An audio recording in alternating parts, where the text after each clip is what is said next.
고교학점제 그게 뭔데? 참 복잡하시죠? 여기서 딱 정해드릴게요. 이대로만 하시면 고교학점제로 인한 변화에 100% 완벽 적응 가능합니다. 안녕하세요. 수시로TV의 수시로입니다. 제가 바로 그저께 학부모님들을 대상으로 입시 설명회를 하고 왔습니다. 입시 설명회를 하고 나니까 이 부분은 학생 여러분들께 직접 말하는 게 더 좋겠다라고 생각하는 부분이 있더라고요. 그래서 오늘은 막 입시 설명회를 마치고 온 현역 입시학원 원장으로서 학생 여러분들이 챙기셔야 할 생생한 고교학점제 필수 정보만을 모아서 정리해 보았습니다. 고교학점제의 필수 정보 첫 번째, 나의 학업 역량과 성향에 맞춰 가장 유리한 고등학교 유형을 미리 예상하고 조사해 봐야 합니다. 고교학점제 시행되면 특목고가 더 유리하다던데요. 저 일반고인데 망한 건가요? 고교학점제에 대해서 좀 안다 싶은 학생들이 제게 물어보는 질문입니다. 여러분들은 이 질문에 대해서 어떻게 생각하시나요? 현 입시제도에서도 앞으로 시행될 고교학점제에서도 특목고가 일반고보다 더 유리한 위치에 있습니다. 고교학점제가 시행돼서 특목고가 더 유리해지는 것이 아니라 원래 생기부를 많이 보는 학생부 종합전형에서는 일반고보다 특목고가 훨씬 더 유리했습니다. 그런데 내신 9등급제가 5등급제가 되면서 내신 완화가 된 것이니 일반고가 더욱더 불리해졌다라는 의견이 나오는 것입니다. 그렇게 생각하실 수도 있지만 고교학점제의 취지나 도입 배경을 알고 계시면 지금보다 더 특목고가 유리한 고지를 차지하기는 힘들 거라고 예상합니다. 원래 고교학점제는 특목고, 자사고 폐지를 전제로 만들어졌던 제도인데 정권이 바뀌게 되면서 특목고, 자사고는 폐지되지 않은 채로 운영되게 되었습니다. 특목고는 당연히 일반고보다 비교과적인 측면에서 유리하겠지만 일반고보다 학생들의 학업 수준이 높아서 좋은 내신을 받기에는 불리합니다. 자신이 특목고에 가서 상위 10%, 즉 내신 1등급을 맞을 수 있는 학업 역량이 있다면 당연히 무조건 특목고 가야겠죠. 자신이 객관적으로 특목고 가서도 내신 1등급을 맞을 수 있는지에 대해서 다각도로 판단해 보시고요. 고교 유형을 선택하세요.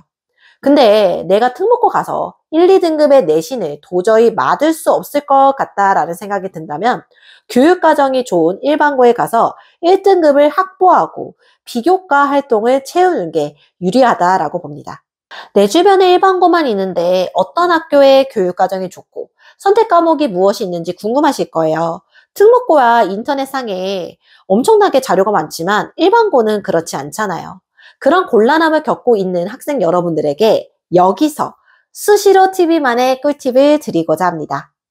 여러분들 다 컴퓨터 있으시죠? 자, 초록창에 들어가 보실게요. 같이 해볼게요. 초록창에 본인이 궁금해하는 고등학교를 검색하시고 그 밑에 학교 알림이라고 있습니다. 학교 알림이 클릭하시고 남새 창에 관심 있는 고등학교 이름을 검색하고 나온 결과 중에서 본인의 지역에 있는 고등학교를 클릭해 주시면 됩니다. 그 다음 새로 뜬 작은 팝업 창에서 스크롤을 내리셔서 보면 교육활동의 두 번째, 학교 교육과정 편성, 운영 및 평가에 관한 사항에서 교과목 편제표를 확인하시면 됩니다. 그 다음 동일하게 교육활동에서 다섯 번째, 교육 운영 특색 사업 계획을 클릭 후 밑에서 필요한 자료를 다운받으셔서 이 학교가 어떤 비교과 활동을 운영하고 있고 어떤 교과 특성화 학교인지도 알아볼 수 있습니다. 수시로TV만의 꿀팁을 통해서 여러분들은 내신만큼이나 중요한 학교에 개설된 개설 과목, 교과 과정을 확인하시고 유연하게 대처하시기를 바랍니다. 고교학점제의 필수 정보 두 번째, 내신 5등급제뿐만 아니라 교과 과정에서도 변화가 있습니다. 흔히 고교학점제라고 하면 내신 9등급제에서 내신 5등급제로 바뀌어서 내신의 변별력이 전보다 약화되었다고만 알고 계실 거예요. 그런데 고교학점제 도입과 동시에 2022년 개정교육과정이 반영되어 교과가 재구조화됩니다. 그렇기 때문에 단순히 내신의 변별력이 약화되었다라고 보기에는 상당히 무리가 있습니다. 2022년 개정교육과정은 고교 단계 기초소양을 위해 1학년 공통과목을 유지하되 2, 3학년 일반 선택과목 적정화, 융합 선택과목이 신설됩니다. 그렇기 때문에 고교학점제를 제대로 이해하려면 고교학점제 내신 5등급제의 상대평가뿐만 아니라 2022년 개정 교육과정의 내용도 같이 알고 있어야 합니다. 정부에서 발표한 공식 자료를 보면서 같이 설명해 드리도록 하겠습니다. 여기 과목별 성적 산출 및 그리고 대학 제공 방식을 보시면 체육, 예술, 교양교과, 과학탐구 실험 과목, 사회과학 융합 선택 과목은 절대평가, 성취도만 기재합니다. 그의 과목은 내신 5등급제 상대평가로 평가가 되는데 두 번째 자료를 보면서 자세히 설명해 드리도록 하겠습니다. 이 부분이 핵심입니다. 갖고 계신 필기도구가 있다면 받아 적어주시는 것도 좋습니다.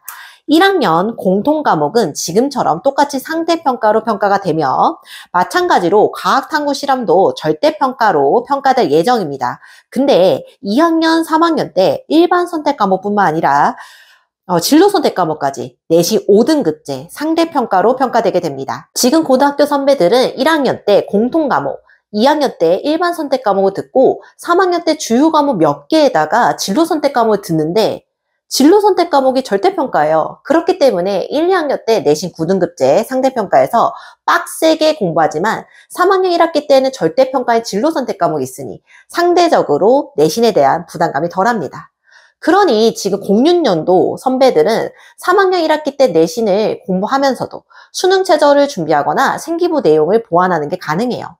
근데 2022년도 개정교육과정의 도입으로 여러분들은 사회과학, 융합, 선택 과목을 제외하고는 모든 과목이 상대평가로 바뀌게 되면서 3학년 1학기 끝날 때까지 치열한 내신 경쟁을 해야만 합니다.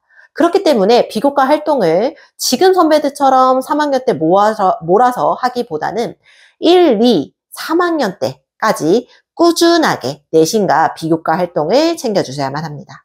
아직은 작은 채널이라 구독 눌러주시지 않으면 필요할 때마다 저희 채널에 찾아오시기 힘들 수 있어요. 앞으로 수시로TV에서는 수험생들과 학부모님들을 위한 꿀팁과 좋은 자료들을 나눠드릴 예정이니 구독 한 번만 눌러주시고 리얼한 정보 받아가세요. 수시로TV를 라디오 듣듯이 틀어놓으시고 계속 정주행 하신다면 후회하지 않는 수험생활 보내실 수 있을 겁니다. 지금까지 수시로 들여다보게 되는 입시, 여러분들의 수시로TV의 수시로였습니다. 감사합니다.